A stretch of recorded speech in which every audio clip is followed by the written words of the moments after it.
उदनवाडी गावातील न होणाऱ्या रस्त्यांची कामं भाजपचे नेते प्रशांत वलेकर यांनी मार्गी लावलीत आणि त्यामुळे त्यांचा उदनवाडी ग्रामस्थांच्या वतीने सत्कार करण्यात आला।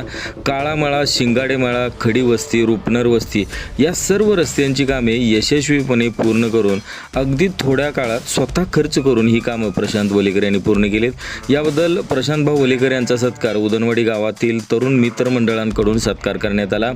यावेळेस सागर वलेकर, संजय शिंगाडे, ओबीसी नेते फारुक मुलानी, बंडू बंडगर, पवन सरगर, भगवान वलेकर, संजय आलदर, मारुती बंडगर यांच्यासह उदनवाडी गावातील ग्रामस्थ मोठ्या संख्येने उपस्थित होते। प्रशांत वलेकर अर्थात भाजप नेते यांनी उदनवाडी व आजूबाजूच्या अनेक गावातील कामं स्वखर्चातून पूर्ण केलेत। चोपडी गटात त्यांच्या कामाचा धडाका सुरू आहे आणि त्याचमुळं उदनवाडी ग्रामस्थांकडून त्यांचा सत्कार करण्यात आला आहे।